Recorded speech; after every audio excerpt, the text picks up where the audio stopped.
ओम सतोमा सदगमय तमसोमा ज्योतिर्गमय मृत्योर्मा अमृतं गमय।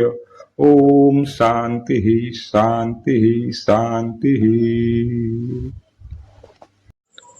नमस्कार मित्रों, હું રજનીકાંત સિંધલિયા રેખાબેન નર્સરીમાંથી આપની સાથે વાત કરીશ।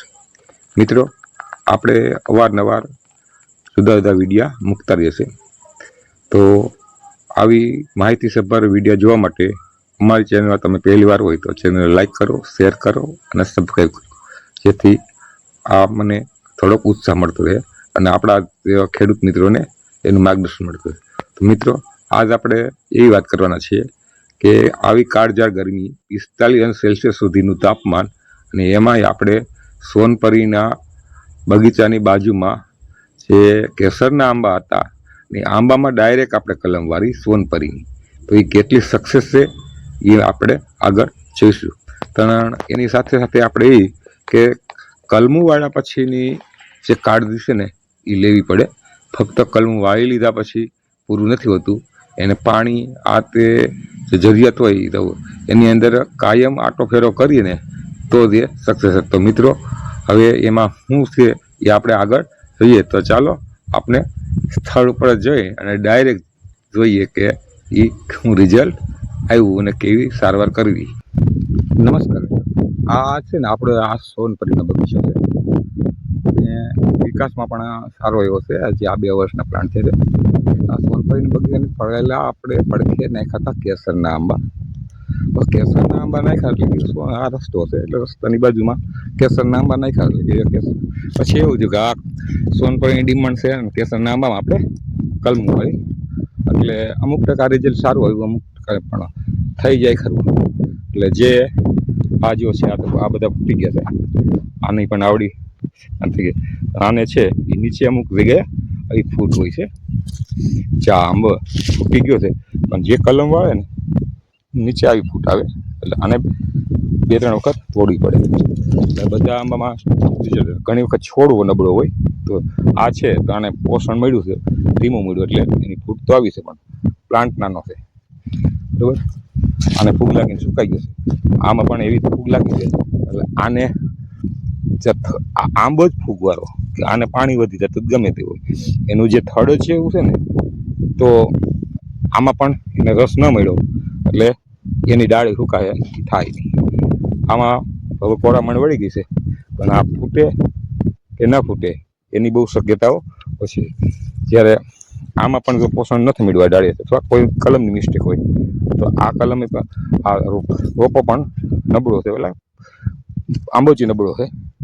અને બીજી વસ્તુ કે અહીંયાથી જે ભૂંડ જેવી ચાપી છે ને એ આવી ખાઈ જાય, આ જીજી ગયે એટલે આ થઈ ગયો નબળો, આનો વિકાસ ન થાય। આ જે સારો એવો છે આમાં ફૂટ આવી ગઈ, પણ થોડીક મોડી આવી, કલમ બધી સાથે જ વાળી છે પણ ફૂટ આગળ પાછળ આવી। આમાં જો ફૂટ હતી એટલે આપણે તોડ નાખી, પણ આ કલમની અંદર જે છે એ નવા પાંદડા આવી અને ડાળી પણ થઈ ગઈ છે। એટલે આવી રીતે આંબાની અંદર પણ કલમ સક્સેસ જાય ખરી એ આપણો ખતરો હતો। આ મજબૂત છોડ છે ને આમાં ડાળું પણ સારું છે, એટલે એની ફૂટ પણ સારી એવી પડી ગઈ છે। એટલે અમુક પાનમાં ફૂટ આવી ગઈ છે, અમુક સુકાણા છે અને અમુક પાછતરા રહ્યા છે। એટલે આ ધોમ ધકતા ઉનાળાની અંદર પણ આ કલમું કમ્પ્લીટ થઈ ગઈ છે। 1 ડાળી 2 ડાળી જે કરી એટલે આપણે આમાં કેસર અને સોનપરીનો મિક્સ આંબો થઈ જવાનો એમ। એટલે મોટાભાગના જ્યારે આમાં 10% જેવું કદાચ રિઝલ્ટ નહીં આવે। તો આંબામાં પણ કલમ વાળી આપણે અલગ અલગ ડાળીઓ ચોંટાડે છે, એમાં અલગ અલગ ડાળીઓ આપણે આંબામાં ચોંટાડેલી છે।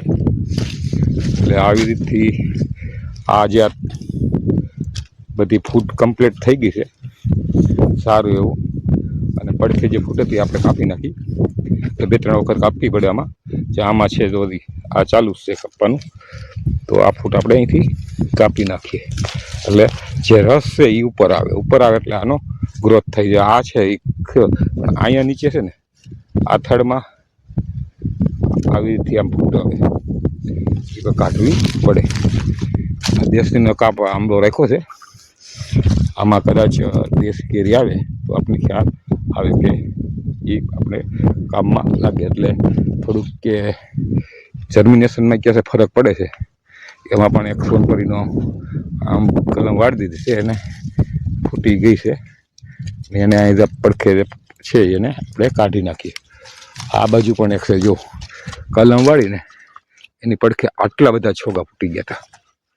ખ્યાલ ન હોય તો આવી રીતે આને બધાને કાઢવા પડે. એટલે આમાં આ જે રસ ખેશે ને આટલા દિવસમાં આવડા થઈ ગયા. જ્યાં કલમ વાળી 15 દિવસમાં ફૂટ થાય, એટલે જ્યાંથી કટિંગ થાય એટલે આંબાને ત્યાંથી ફૂટ થાય જ એ ફાઇનલી છે. એમ આ આંબામાં 5-6 કલમ વાળી છે, આમાં પણ જો સાઈડમાં આવડી ફૂટ થઈ ગઈ. આને કાઢી નાખીએ એટલે બધું ગ્રોથ જે રસ છે આમાં જાય, પાણી જે તાકાત છે એની એટલે ઉપર આવે તો એ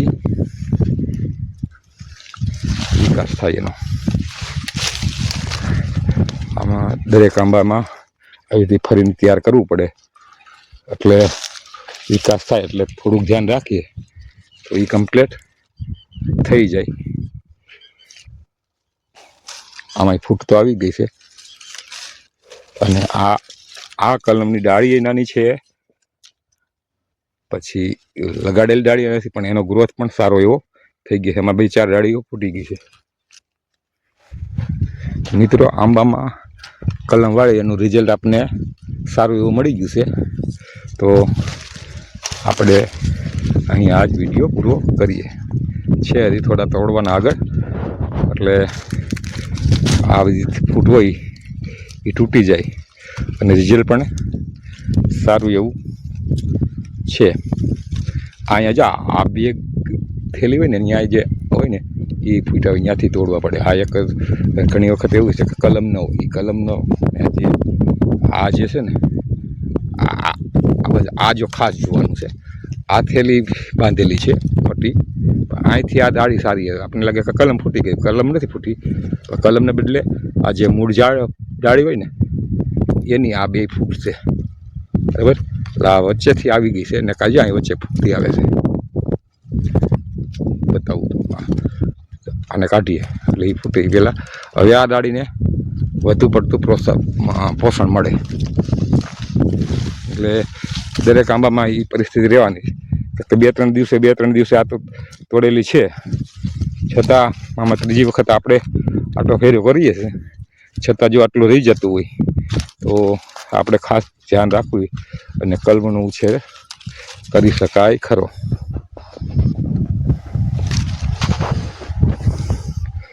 અને વાતાવરણ પણ સારું છે, ભેજ આવી ગયો. સોનપરીનો બગીચો પણ આપણો કમ્પ્લીટ થઈ ગયો છે અને કેરીઓ પણ આવી છે અને એમાં પાક પણ આવવા તૈયારી છે હમણાં.